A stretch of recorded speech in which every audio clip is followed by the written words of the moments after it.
Halo pemirsa, apa kabar untuk Anda di kesempatan pagi hari ini? Hadir kembali obrolan pagi di edisi hari ini Selasa ya. Kali ini bersama saya Novik Putra yang bertugas 1 jam ke depan sampai nanti pukul 11 siang waktu Indonesia Barat. Dan sebenarnya beraktivitas tentunya Anda nanti juga akan kita hadirkan di segmen kedua. Ada obrolan menarik yang tentunya Anda tunggu-tunggu ya. Baik, saudara, untuk informasi yang pertama ini ada kaitannya dengan kegiatan dari Komisi D DPRD Kota Yogyakarta dan juga Komisi C DPRD Kota Yogyakarta. Berikut liputannya untuk Anda.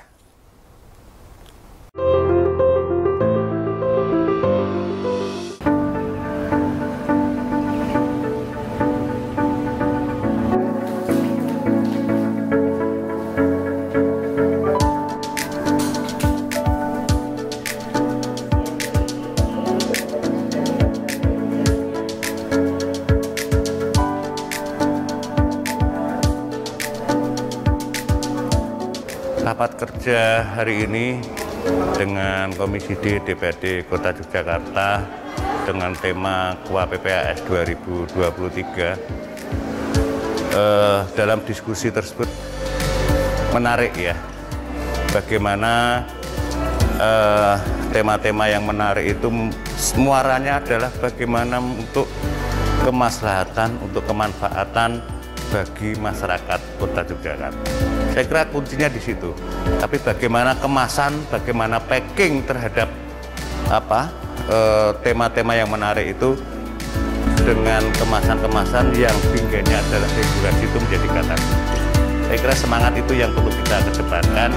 Hanya memang perlu waktu untuk kita coba merenung, kita menggulung, menggelar sehingga semuanya itu mampu terimplementasi dengan baik untuk kemanfaatan bagi masyarakat Kota Yogyakarta dalam bingkai regulasi yang ada.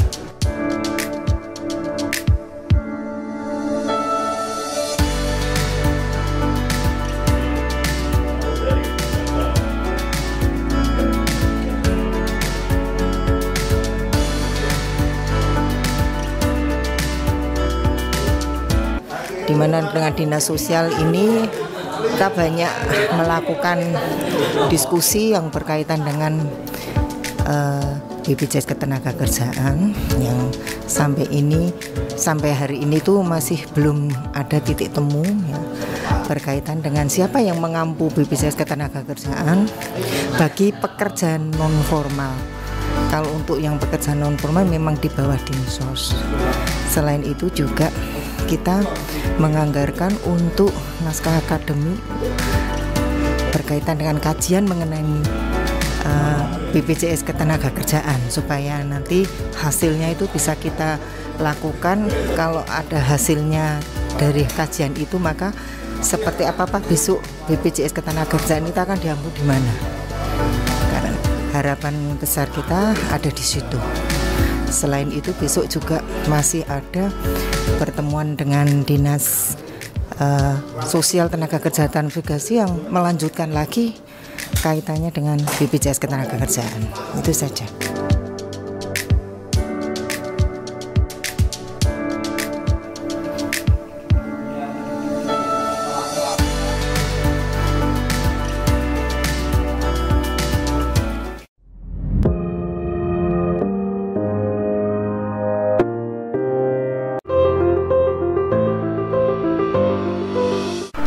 Komisi C DPRD Kota Yogyakarta bersama Dinas Pemadam Kebakaran atau Damkar Kota Yogyakarta beberapa waktu lalu melakukan peninjauan lapangan terkait tandon atau bak penampungan air di sejumlah tempat, di antaranya di Ekspolsek Gondomanan, kantor BPN, dan Umbang Tirto. Ketua Komisi C DPRD Kota Yogyakarta, Riri Banowati, dalam penjelasannya menyatakan bahwa kunjungan lapangan yang dilakukan bersama Damkar untuk melihat kondisi bak tandon secara real. Riri juga menyatakan dengan dilakukan peninjauan diharapkan dapat diketahui permasalahan yang terjadi. Kenapa bak tandon tersebut rencananya akan dihapuskan oleh dinas terkait. Kami pada saat pembahasan dengan Dinas Pemadam Kebakaran dan Penyelamatan ada rencana untuk menghilangkan atau tidak terpakainya lagi bak tandon salah satunya di BPN dan di Umbang Tirto. Nah, sebelum itu dihilangkan atau dihapuskan, kami mengunjungi dulu, maksudnya apa alasannya dengan dihilangkan atau dihapuskannya bak tandon tersebut. Sementara itu, Kasih Pencegahan dan Inspeksi Dinas Pemadam Kebakaran atau Damkar Kota Yogyakarta Intan Nasution menyatakan, seiring harapan DPRD Kota Yogyakarta yang ingin menghidupkan kembali bak tandon di BPN maupun di Umbang Tirto, maka pihaknya akan memastikan lebih jauh permasalahan yang terjadi. Sebagai contoh, untuk bak tandon yang berada di kawasan BPN saat ini telah diuruk. Sedangkan untuk kawasan Umbang Tirto didapati bahwa air yang digunakan dianggap kurang higienis karena sempat tercampur dengan sah. Kalau kemarin dari Dewan meminta dihidupkan kembali seperti itu. Cuma kami kan klarifikasi dulu kenapa kok kemarin itu diusulkan untuk dihapuskan. Kalau yang di BPN tadi itu karena waktu pembangunan gedung ternyata sudah diuruk bak tandonnya. Sedangkan kalau yang di sini lebih ke higienitas air karena sumber airnya itu bukan dari air pam tapi dari limbah kolam renang. Lebih lanjut, Intan Nasution menyatakan dengan akan dihidupkannya kembali bak tandon tersebut, maka pihaknya akan melakukan koordinasi dengan kantor Dinas Pemadam Kebakaran. Demikian Warta Dewan Kota Jogja.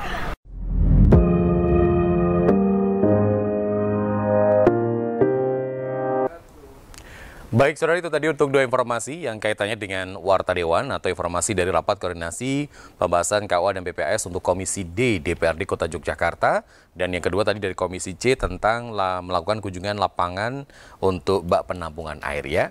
Baik, saudara, saat lagi akan kita hadirkan untuk Anda obrolan menarik yang membahas seputar bagaimanakah penanggulangan dan kesiapsiagaan penanganan kebakaran bersama dengan Kasih Operasional Pengendalian Kebakaran, Dinas Pemadam Kebakaran dan Penyelamatan Kota Yogyakarta. Saat lagi setelah beberapa jeda berikut ini tetap bersama kami.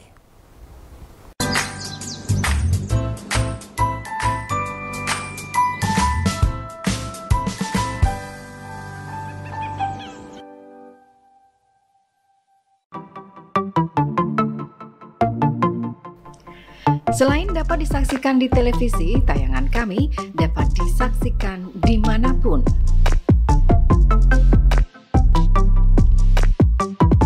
Live stream dapat disaksikan melalui website rbtvjogja.tv dan di channel YouTube RBTV Jogja. Anda dapat memilih tayangan favorit. Untuk bekerja sama dengan RBTV, kunjungi rbtvjogja.tv atau langsung email ke marketing.rbtvjogja.tv.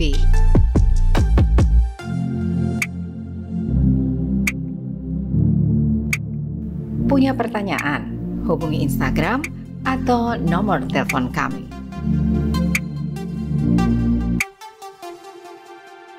Amicom, a private entrepreneurial model university by UNESCO. International Program 80 International Award. Prodi Prospektif di era ekonomi kreatif. Gold Rem Award dan Grand Prize Sikap. Battle of Surabaya. Universitas Amicom Yogyakarta. Creative Economy Park. Hai Startup People, jangan lupa untuk selalu menyaksikan Startup Clinic RBTV untuk mengetahui informasi mengenai startup terbaru di setiap minggunya. Jangan lupa untuk selalu menyaksikan Startup Clinic RBTV pukul 9 hingga 9.30 pagi, tentunya di RBTV asli Jogja. Startup, make it happen!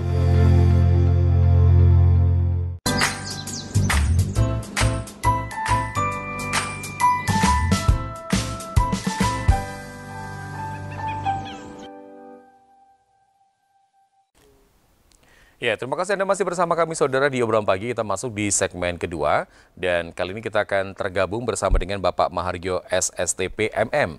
Beliau merupakan Kasih Operasional Pengendalian Kebakaran Dinas Pemadam Kebakaran untuk dan Penyelamatan Kota Yogyakarta. Bahasan kita adalah seputar penanggulangan dan kesiapsiagaan penanganan kebakaran. Baik, kita sapa beliau via Zoom yang telah tergabung bersama kami. Selamat pagi Pak Mahar. Selamat pagi Mas Novik. Iya, kabar baik, sehat Pak Mahar untuk pagi hari ini? Alhamdulillah Mas Novik, sehat hari ini. Baik Pak Mahar, kalau berbicara soal pemadam kebakaran tentunya ini menjadi garda terdepan ya untuk penanggulangan bencana ataupun yang berkaitan dengan kebakaran yang terjadi di wilayah Kota Yogyakarta dan sekitarnya. Nah, apalagi mungkin yang perlu ditekankan di saat-saat ini kan masuk di musim kemarau yang cukup ekstrim atau seperti apa nanti Pak Mahar mungkin bisa memberikan gambaran bagaimanakah masyarakat harus bisa mengantisipasi agar tidak terjadi hal yang tidak diinginkan. Silakan Pak Mahar, monggo. Ya, terima kasih Mas Novik untuk waktunya.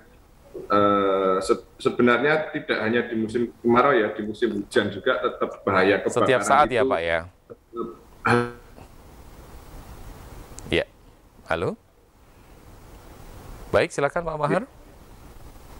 Jadi yang perlu dipahami oleh masyarakat itu yaitu tentang bahaya kebakaran ini seperti apa. Nanti ketika sudah paham, nanti akan paling tidak yang pertama yang harus dilakukan adalah di rumah itu harus mengidentifikasi sumber-sumber bahaya tadi, sumber-sumber bahaya kebakaran. Sumber bahaya kebakaran itu bisa berupa api terbuka. Contohnya misalnya kan orang merokok ataupun orang sedang memasak. Nah, ini perlu kita antisipasi. Ketika sedang memasak diharapkan jangan dekat dengan bahan-bahan yang mudah terbakar ataupun meletakkan bahan-bahan yang mudah terbakar di dalam dapur. Itu yang pertama. Yang kedua, masalah identifikasi sumber bahaya kebakaran tadi. Yang kedua adalah sumber-sumber panas. Jadi ini juga memicu. Sumber panas itu salah satunya disebabkan oleh konsleting listrik.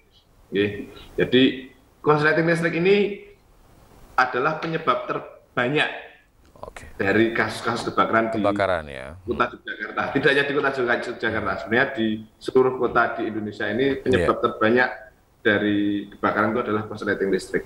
Oleh karena itu perlu ada antisipasi. Jadi perlu kita perhatikan jaringan kabel, instalasi kabel yang ada di rumah. Jadi kalau memang itu sudah usang, itu harus diganti. Yang kedua, kabel yang tidak sesuai dengan peruntukan. Artinya misalkan penggunaan daya alat-alat listrik yang tinggi seharusnya menggunakan kabel engkel. Jadi kabel engkel. Jadi kabel yang tunggal itu loh, kabel kawat itu loh, engkel. Jadi karena daya yang tinggi itu butuh arus yang sangat besar, jadi menggunakan arus yang sangat besar, jadi perlu menggunakan kabel yang besar juga. Kalau yang digunakan kabel kecil, tentunya nanti kabel itu akan panas. Nah, itu juga sumber panas dan berpotensi terjadinya kebakaran. Kemudian juga perlu kita lihat juga perilaku masyarakat yang selama ini gampang, seperti penggunaan colokan yang bertumpuk. Ini biasa terjadi di lingkungan anak-anak kos. Terus penggunaan kabel roll itu. Artinya itu kabel roll itu bisa digunakan, boleh digunakan, tapi ketika kita gunakan secara permanen dan penggunaan daya tinggi, kabel roll itu yang apalagi yang dijual di toko-toko yang harganya sekitar 15.000 itu tidak kita rekomendasikan, karena itu kabelnya cuma kabel serat. Jadi misalkan misalkan mau menggunakan lemari es, ternyata jauh dari colokan sehingga menggunakan kabel roll. Nah, itu juga berbahaya karena kabelnya tidak standar. Artinya sumber-sumber panas itu harus kita waspadai dan harus kita antisipasi. Masih banyak lagi sebenarnya kalau saya jelaskan. Selain sumber panas juga termasuk itu tadi ketika perilaku masyarakat membakar sampah juga harus memperhatikan, jangan terus ditinggal, terus tidak boleh membuang puntung rokok dan lain sebagainya. Itu yang kedua ya. Selanjutnya, setelah itu perlu juga adanya alat proteksi kebakaran yang harus memang kita sediakan di lingkungan rumah tangga. Minimal kita menyediakan paling tidak APAR lah. APAR itu alat pemadam ringan. Kalau biasa di rumah tangga kita merekomendasikan untuk APAR itu 3 kilo yang jenis DCP, dry chemical powder.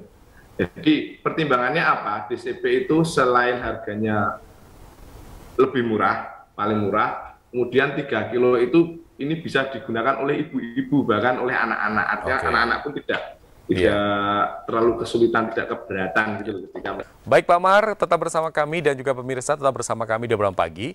Nanti kita akan hadir kembali di segmen selanjutnya setelah beberapa jeda berikut ini. Tetap bersama kami di Obrolan Pagi RBTV.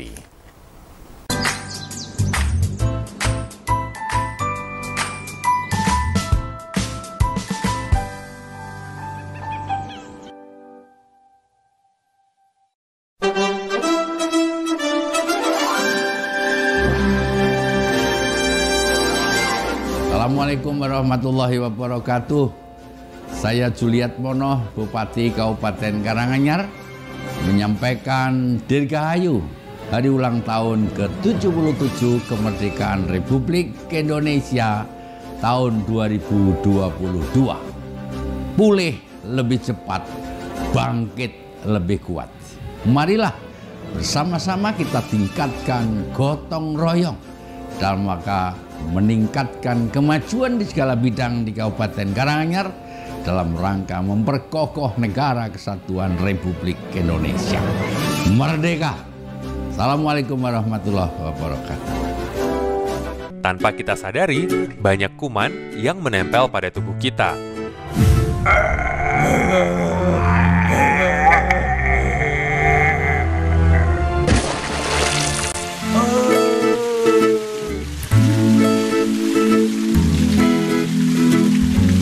Ayo, biasakan cuci tangan sebelum dan sesudah melakukan kegiatan. Iklan layanan masyarakat ini dipersembahkan oleh RBTV dan Git Solution.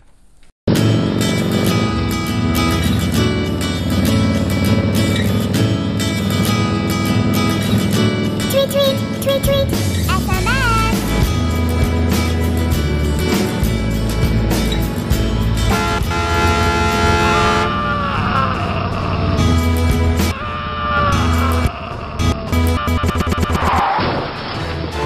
Hentikan berkendara sambil bermain gadget. Bukan hanya kita, tapi semua dalam bahaya. Dipersembahkan oleh RBTV dan Git Solution.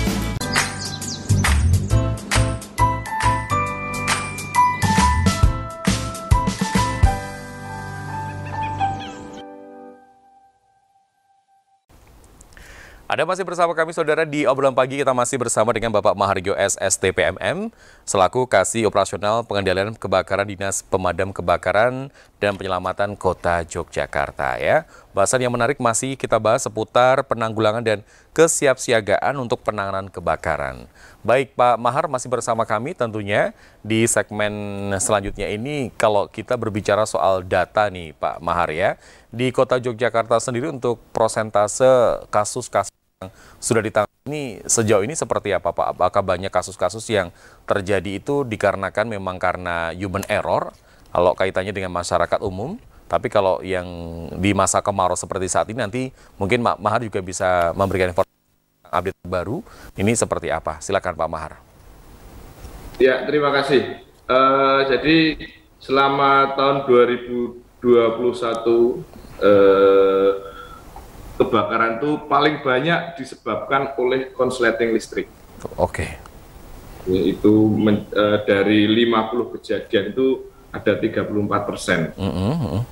17 kejadian karena konsleting listrik. Kemudian yang nomor 2 yaitu karena belum diketahui sebabnya. Artinya belum bisa kebakaran itu tiba-tiba saja apinya sudah besar belum diketahui. Yang ketiga yaitu karena human error. Human error ya. Human error itu bisa mungkin orang buang puntung rokok atau orang merokok tapi sambil tidur, hanya ketiduran, terus orang buang sampah, nah, seperti itu. Terus kemudian karena kebocoran gas. Bocoran gas ya. Oke. Jadi adalah memang korsleting listrik itu karena yaitu sering digunakan sehari-hari ya, selalu aktif 24 jam. Iya. Lalu bagaimana Pak untuk penanganan di Damkar Yogyakarta sendiri ini, untuk penanganannya apakah memang dalam waktu yang singkat bisa langsung diselesaikan? Apakah memang butuh waktu atau seperti apa Pak untuk melangkah ke sana? Untuk penanganannya kita mempunyai respon time. Jadi respon time kami dari setelah kita menutup telepon sampai dengan lokasi sampai dengan kita menggelar peralatan siap nyemprot itu adalah 15 menit. 15 menit. Jadi 15 menit itu kita bagi 5 menit pertama untuk persiapan, 5 menit kedua untuk perjalanan, 5 menit ketiga untuk gelar peralatan. Nah ini jadi kalau lebih dari 15 menit berarti kami gagal menjalankan tugas. Oh begitu. Iya. Makanya kalau di jalan tuh kalau ada mobil pemadam pasti ya itu menangan diri. Memang harus seperti itu ya Pak Mahar ya, karena memang harus segera menyelesaikan suatu kasus ya. Kita tindak lanjuti secepat mungkin. Penanganannya juga kalau penanganan listrik yang pertama adalah kita menghubungi PLN ya, memastikan bahwa di lokasi yang terbakar itu tidak ada arus listrik, karena itu nanti berbahaya ketika petugas nyemprot dengan air tuh nanti akan berbahaya, akan kesetrum. Kan seperti itu.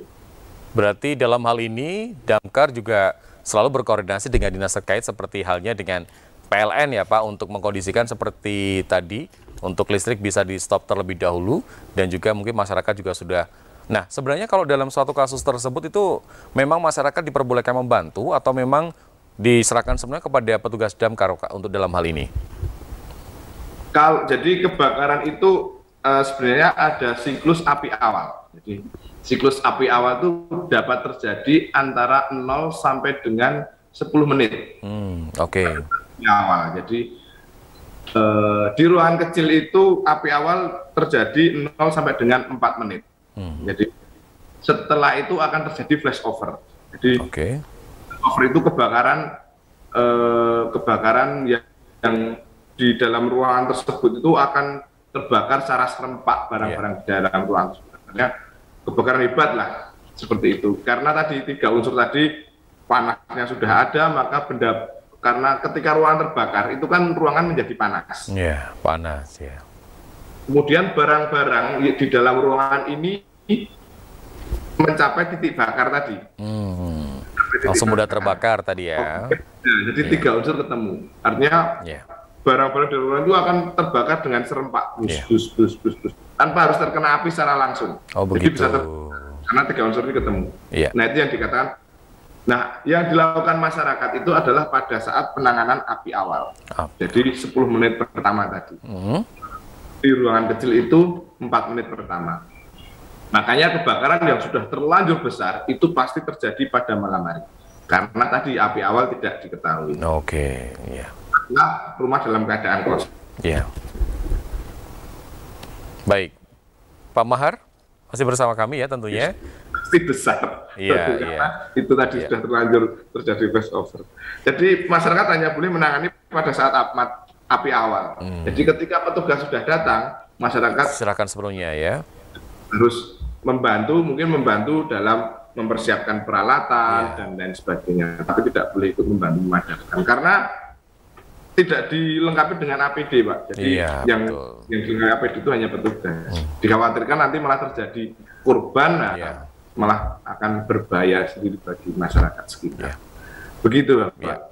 Pak Mahar, ini mungkin yang perlu menjadi pemahaman kepada masyarakat adalah tadi yang menarik yang disampaikan oleh Pak Mahar adalah ketika satu titik api yang ternyata itu adalah sumber awal, ternyata ketika dalam ruangan yang panas ternyata itu bisa menimbulkan percikan api yang lainnya, walaupun tidak ada sumber api yang mengenai atau benda tersebut. Ini yang perlu dipahamkan kepada masyarakat, bahwasanya kalau memang sudah ada titik api yang kecil itu memang antisipasinya adalah tadi dengan hal-hal yang sudah disiapkan tadi ya. Nah, kalau untuk mengantisipasi nih Pak, untuk agar masyarakat itu siap siaga ketika terjadi suatu kebakaran, apakah memang diperbolehkan dari lingkup terkecil dalam suatu rumah itu memadamkan dulu, atau kita harus keluar sesegera mungkin?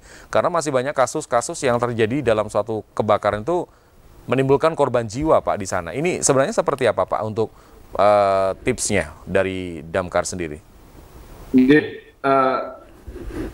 Baiknya ketika masyarakat melihat kebakaran langsung segera dipadamkan. Yang harus dilakukan itu harus segera dipadamkan. Itu tadi dengan cara tadi menghilangkan salah satu unsur tadi. Salah satu unsur tadi ya. Karena apa? Karena itu tadi dikhawatirkan, apalagi kalau kebakaran di ruangan kecil, waktu api awal itu hanya 4 menit. Kalau masyarakat keluar minta tolong, nanti balik lagi apakah itu udah besar ya? Iya. Dikhawatirkan nanti balik lagi ruangan sudah terbakar semuanya. Nah, artinya makanya tadi edukasi selalu kita lakukan, termasuk teori dasar api, bagaimana perilaku api, sehingga masyarakat tidak takut lagi ketika harus berhadapan dengan api, khususnya api awal. Seperti itu Pak. Lalu kalau ada korban jiwa itu sebenarnya seperti apa Pak? Sampai ada korban jiwa itu apakah mereka itu tidak menyadari, misalnya dalam kondisi tertidur ya, atau memang karena tidak bisa serta-merta menyelamatkan diri dalam keadaan terkunci atau saking paniknya? Ini yang perlu menjadi catatan juga nih pada masyarakat. Pak Mahar bisa memberikan solusi agar masyarakat ketika sudah terjadi apakah harus memang seperti apa? Silakan. Alhamdulillah untuk kasus-kasus kebakaran di Kota Jakarta itu tidak ada korban jiwa. Terakhir ada korban jiwa di kasus di Terban ya kemarin, karena sedang sakit. Jadi sedang begitu. Tidak diketahui oleh lingkungan. Jadi terus ada juga terakhir dulu tahun berapa sudah lama itu juga kasus di Sarkem itu yang satu meninggal itu karena tidur. Nah itu ya itu biasanya korban jiwa kalau di lingkungan rumah tangga ya biasanya mungkin karena kondisi seseorang yang tidak bisa berjalan dan atau sedang tertidur lah, biasanya seperti itu. Sedangkan kalau korban jiwa kebakaran gedung memang belum ada. Ya, memang belum ada kebakaran gedung juga. Jangan sampai ya. Sampai begitu. Iya, betul sekali ya. Oke. Baik Pak Mahar, kalau lingkup kecil dari masyarakat sudah banyak gambaran atau diberikan oleh Pak Mahar kaitannya dengan bagaimanakah menanggulangi atau antisipasi. Nah, ini tadi yang disinggung di terakhir adalah untuk antisipasi yang sifatnya gedung-gedung besar nih di Yogyakarta ini kan juga sudah banyak sekali gedung-gedung besar, mal-mal besar, ataupun instansi-instansi yang sudah memakan tempat ketika ada suatu insiden seperti ini. Juga tentunya dari Damkar juga sudah memberikan pendekatan ya untuk antisipasinya seperti apa Pak untuk ke sana. Ya, antisipasinya itu kita melakukan inspeksi. Jadi inspeksi ya. Kita inspeksi gedung itu kita mengecek alat proteksi gedung itu apakah ready enggak, bisa digunakan enggak, karena memang sebelum gedung dibangunkan sudah ada persyaratan tertentu, salah satunya adalah alat proteksi kebakaran. Nah itu kan perlu adanya kita inspeksi itu untuk supaya ngecek aja kesiapsiagaan alat itu memang benar-benar dirawat. Itu mungkin itu yang kita lakukan selama ini. Berarti dalam hal ini ketika gedung-gedung besar pun juga harus ada pengecekan langsung dari Damkar ya Pak untuk hal ini, kesiapsiagaan mereka itu seperti apa, seperti penyiapan apa, bagaimanakah rute-rutenya untuk ketika ada sesuatu terjadi insiden kebakaran, masyarakat yang sudah di sana juga harus bagaimana agar meminimalisir terjadinya korban jiwa. Seperti itu Pak Mahar? Iya Pak, iya Mas. Jadi seperti itu, alat proteksi itu ya ada banyak ya, itu ada hidran itu harus siap, khususnya pompanya itu pompa juga harus bisa digunakan. Jadi pompa itu ada 3 ya, ada joki pump, ada main pump, ada pompa cadangan, itu juga harus bisa digunakan semua. Terus kemudian sistem alarm, ketika terjadi kebakaran, sistem alarm juga harus berfungsi, termasuk sprinkle-sprinklenya. Ya, selain itu juga harus menyediakan apar. Apar ya. Terus kemudian ada jalan keluar, rute jalan keluar. Jadi ketika terjadi kebakaran, jalan keluar itu harus tidak ada halangan yang meritangi, ya toh. Terus kemudian harus harus ada petunjuknya, dan petunjuknya itu harus ada lampu emergensinya. Ketika kebakaran tentunya kan mati, pasti listrik akan mati, sehingga harus ada lampu emergensi. Terus harus dilengkapi dengan tangga darurat. Tangga darurat itu harus dilengkapi dengan ice house fan. Itu ada kipas yang artinya dia memberikan tekanan dalam tangga darurat itu, sehingga asap itu tidak masuk di tangga darurat. Itu karena untuk evakuasi harus aman. Terus harus ada assembly point-nya setiap gedung. Itu selalu kita cek, kalau tidak ya nanti kita berikan rekomendasi pada pemilik gedung. Berarti rekomendasi tetap diberikan kepada gedung-gedung besar ya di Kota Yogyakarta, dan dimanapun berada pasti Damkar juga selalu memberikan rekomendasi agar untuk penanggulangan ya. Baik, sekarang kita ke lingkup yang lebih besar nih Pak Mahar. Ini kebencanaan yang tanpa kita sadari juga ada di sekitar kita, seperti halnya tadi di musim kemarau, masyarakat membakar sampah, ternyata tanpa disadari di dekat-dekatnya adalah tempat-tempat yang sekiranya itu rawan mudah terbakar, seperti kebun tebu, kemudian ada los tembakau dan sebagainya. Kemarau ini kan biasanya masih sering terjadi hal seperti itu ya. Kemarin di suatu wilayah pun juga sempat terjadi ketika orang membakar sampah, ternyata di sampingnya adalah perkebunan tebu yang mulai mengering ketika sudah habis dipanen, dan akhirnya terjadi kebakaran hebat di sana. Walaupun tidak merembet ke warga, tapi asapnya itu kan juga termasuk berbahaya juga ya Pak ya untuk masyarakat. Ini harusnya seperti apa Pak? Ya harusnya memang harus tadi ada edukasi tentang perilaku masyarakat yang selama ini kita anggap salah. Betul. Baiknya tadi ketika membakar sampah itu jangan dekat dengan barang-barang yang mudah terbakar. Yang kedua, ketika membakar sampah juga harus ditungguin ya, jangan ditinggal ya Pak ya. Antisipasi kalau merembet ke tempat-tempat yang lain seperti itu Pak. Iya, karena kalau ditinggal, apalagi ini tempatnya mudah terbakar, ini sangat berbahaya sekali ya. Baik Pak Mahar, tetap bersama kami dan juga pemirsa tetap bersama kami di Obrolan Pagi. Nanti kita akan hadir kembali di segmen selanjutnya setelah beberapa jeda berikut ini. Tetap bersama kami di Obrolan Pagi RBTV.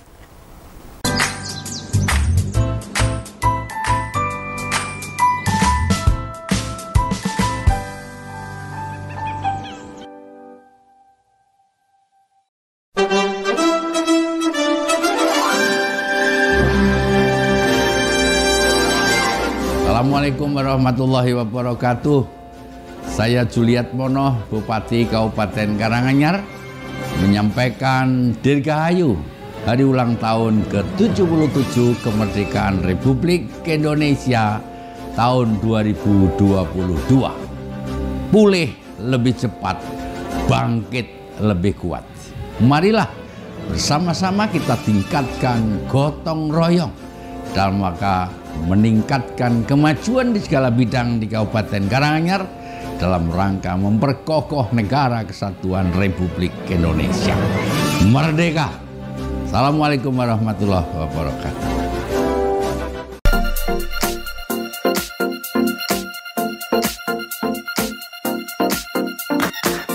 Memakai masker di setiap kegiatan.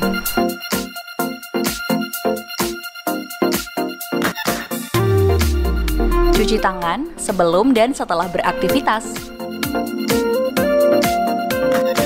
Sedia hand sanitizer di setiap aktivitas. Dan selalu jaga jarak.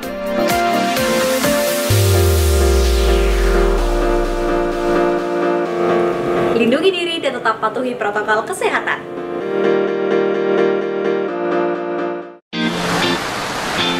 Musim hujan telah datang. Hah?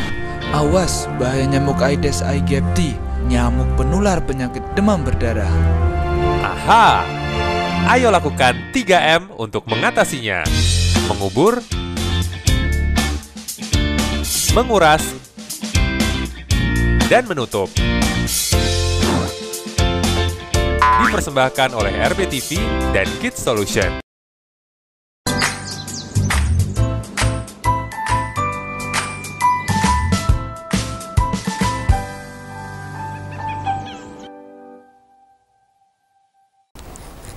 Baik saudara, kita masuk di segmen terakhir, masih membahas seputar bagaimanakah penanggulangan dan kesiapsiagaan penanganan kebakaran bersama Dinas Pemadam Kebakaran dan Penyelamatan Kota Yogyakarta, masih bersama dengan Bapak Mahargyo. Dan Pak Mahar, kalau di segmen terakhir ini tentunya selama ini akhirnya masyarakat sudah mulai bisa memahami ternyata petugas-petugas damkar ini memang sangat luar biasa, bak pahlawan, tidak kecuali tidak melulu tentang kebakaran, ternyata banyak sekali penyelamatan yang diselamatkan oleh petugas damkar, seperti halnya yang sempat terjadi beberapa waktu lalu. Misalnya ada omah tawon di beberapa rumah, termasuk juga penyelamatan hewan, termasuk juga adanya ular-ular besar yang masuk ke rumah warga dan juga hal-hal lainnya. Nah, sebenarnya tugas yang inti dari petugas damkar itu seperti apa sih Pak? Apakah ini memang adalah salah satu bagian dari tugas petugas pemadam kebakaran? Ya, terima kasih Mas Novik. Memang ketugasan dari damkar untuk saat ini selain dari untuk pemadaman kebakaran juga ada fungsi penyelamatan. Jadi, penyelamatan ya. Di emergensi untuk masyarakat penyelamatan. Yeah. Salah satu contohnya seperti itu tadi, operasi tangkap tawon, terus ular ketika beton, ada ular masuk di rumah, terus evakuasi kucing, lepas cincin, seperti itu ya. Kan ada orang kalau cincinnya udah kekecilan itu kan nggak bisa dilepas. Kan di rumah sakit pun direkomendasikan udah ke damkar aja, nanti akan dilepas sama petugas damkar, seperti itu. Jadi selain itu banyak lagi penyelamatan, sebenarnya penyelamatan jiwa itu yang kita pelayanan yang kita sediakan. Cuman kan kalau di masyarakat ini kan memang tidak ada ya, misalnya orang kita menyelamatkan jiwa, potensi kerawanan jiwa di masyarakat kota. Ya paling ya itu, paling keluhan-keluhan tadi seperti itu tadi. Membantu masyarakat, mungkin kalau ada hewan-hewan yang mengganggu nanti kita yang membantu untuk menyingkirkan, paling seperti itu. Iya, ini sepertinya memang menjadi garda terdepan sekali ya, ini damkar ini, karena ketika masyarakat kebingungan harus kemana dan bagaimana, ternyata memang dalam hal ini tugasnya adalah salah satunya termasuk penyelamatan ya. Nah, ini yang menarik adalah ketika hal-hal yang sifatnya sebenarnya orang-orang itu memang tidak bisa ya Pak ya, karena memang harus ada trik dan triknya ya untuk hal ini ya. Seperti itu Pak Mahar, memang harus ada trik-trik khusus atau ada hal-hal yang perlu diperhatikan agar penyelamatan itu berjalan dengan lancar. Itu memang bisa dipelajari atau memang khusus dipelajari dari rekan-rekan petugas damkar Pak? Ya memang itu bisa dipelajari. Jadi seperti operasi, tapi harus misalnya operasi tangkap tawon itu memang harus dengan APD yang memadai dan caranya itu dilaksanakan pada saat malam hari biasanya ya. Kalau operasi tangkap tawon itu, karena tawon itu kalau malam hari itu berada di dalam rumahnya, di rumahnya. Jadi terus penangkap ular juga pakai alat. Ya, alat khusus juga ya. Tekniknya juga.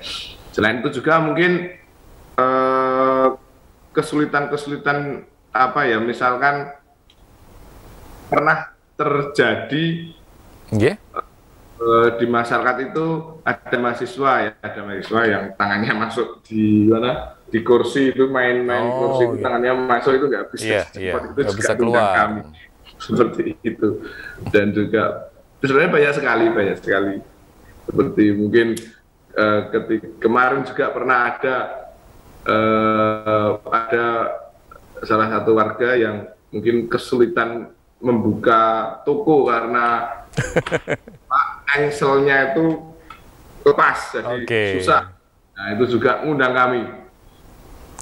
Ini yang perlu digarisbawahi ketika mengundang petugas damkar ini, apakah ada pungutan biaya atau bagaimana Pak? Agar masyarakat tidak salah paham, bahkan juga ada yang sampai awas nanti bayar dan sebagainya seperti itu. Bagaimana Pak Mahar? Kami tegaskan bahwa pelayanan kami sifatnya gratis Pak. Jadi kita melayani masyarakat sifatnya gratis, tidak ada pungutan biaya sebesar pun. Baik, ini kalau adalah petugas yang meminta, langsung saja laporkan kepada kami, ke dinas kami melalui 5871101, nanti akan kita tindak lanjuti. Oke. Ya, jadi masyarakat perlu ditegaskan kembali nih, seperti yang disampaikan oleh Bapak Mahar selaku Kasih nih, karena ini memang tidak ada pungutan sama sekali dan memang ini adalah menjadi bagian tugas dari petugas damkar di sana ya. Baik Pak Mahar, boleh bercerita sedikit tentang suka duka selama mengemban tugas di Dinas Pemadam Kebakaran untuk Kota Yogyakarta ini. Tentunya tadi juga sudah banyak disinggung ya, ada pengalaman-pengalaman unik dan juga yang paling menantang nih Pak Mahar yang pernah ditangani ini. Kejadian apa Pak untuk di Kota Yogyakarta? Suka dukanya itu biasanya setelah kita melaksanakan kegiatan atau setelah kita melakukan pemadaman ataupun evakuasi, misalkan evakuasi sarang tawon. Jadi biasanya kalau khususnya dulu awal-awal ketika kita juga belum tahu caranya untuk mengevakuasi sarang tawon, jadi kita hanya uji coba ya, try and error. Jadi kalau ini ternyata seperti ini, nah itu nanti pernah juga kan ketika kita evakuasi siang-siang tawonnya itu keluar semua. Jadi petugasnya lari terus akhirnya ya tetap terevakuasi, cuman nanti kalau setelah sampai kantor kita nanti saling cerita, jadi ada kekonyolan yang terjadi di sana itu kita ceritakan, dan itu akan menjadi hiburan lah juga, wah lucu-lucuan gitu, diserang tawon, dikejar tawon itu kan ketika diceritakan ke teman-teman kan, inilah hebatnya ya. Ya, ini yang perlu menjadi catatan juga kepada masyarakat. Tadi di awal sudah disampaikan Pak Mahar, makanya ketika ada mobil nih ya dari pemadam kebakaran yang lewat, tolong diberi jalan seluas-luasnya karena petugas ini adalah penyelamat ya. Ini memang seperti itu ya Pak ya, tugasnya memang harus sesegera mungkin sampai di lokasi ya Pak ya. Jadi mobilnya biar tidak terhambat dengan mobil-mobil yang lainnya. Ketika di jalan, monggo nanti langsung bisa minggir ke kanan atau ke kiri, diberikan jalan untuk mobil pemadam kebakaran yang bertugas. Seperti itu ya Pak Mahar ya. Apakah masih ditemui Pak kasus-kasus yang masih menghalangi atau bagaimana? Apakah akses di Jogja yang juga cukup padat seperti ini apakah juga menjadi penghalang atau bagaimana? Memang biasanya penghalangnya itu memang khususnya pada saat jam-jam pulang kantor, jam-jam pagi itu jalan raya itu padat sekali ya. Jadi perlu diketahui bahwa mobil pemadam kebakaran itu adalah prioritas yang pertama yang harus diakses jalan. Prioritas ya. Ini artinya kita memang menjadi prioritas yang pertama. Nanti yang kedua adalah ambulan. Ya. Ketika tamu kenegaraan dan lain sebagainya. Jadi memang sudah ada undang-undang yang mengatur di sana ya. Dan tadi juga Pak Mahar menyampaikan kalau 15 menit lebih sampai ke lokasi ternyata itu dianggap suatu kegagalan yang memang harus diantisipasi. Jadi masyarakat juga harus kooperatif. Baik Pak Mahar, terima kasih. Pesan terakhir untuk masyarakat Kota Yogyakarta dan sekitarnya untuk tema kita di pagi hari ini, silahkan. Jadi pesan kami untuk antisipasi terjadinya kebakaran, saya harapkan masyarakat ketika meninggalkan rumah sebaiknya memastikan bahwa peralatan listrik itu kita cabut dan kompor itu dalam posisi mati. Itu artinya karena ketika rumah dalam keadaan kosong itu yang paling rawan terjadi kebakaran itu. Kalau masih ada penghuninya kan akan segera bisa diantisipasi tercium ya, ada kebakaran bisa kita antisipasi. Cuman itu yang baik, terima kasih Pak Mahar Gio. Sediakan bantuan sosial kebakaran, Mas. Jadi untuk korban kebakaran kita memberikan bantuan sosial dengan nominal maksimal 25 juta. Persyaratannya itu yang terbakar itu adalah hunian. Bukan tempat usaha.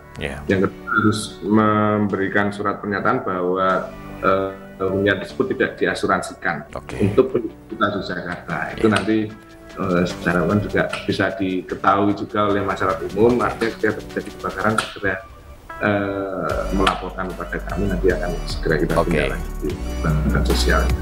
Begitu Mas. Terima kasih Pak Margio, sukses selalu dan selamat bertugas semangat dan selamat beraktivitas kembali. Terima kasih telah hadir di obrolan pagi. Baik, saudara, demikian untuk obrolan pagi kita bersama dengan Bapak Mahargyo SSTP MM selaku Kasih Operasional Pengendalian Kebakaran Dinas Pemadam Kebakaran dan Penyelamatan Kota Yogyakarta. Semoga bisa memberikan manfaat dan juga wawasan yang luas buat kita di acara obrolan pagi RBTV. Kali ini saya Novik Putra undur diri. Salam kabar Jogja dan sampai jumpa.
Selain dapat disaksikan di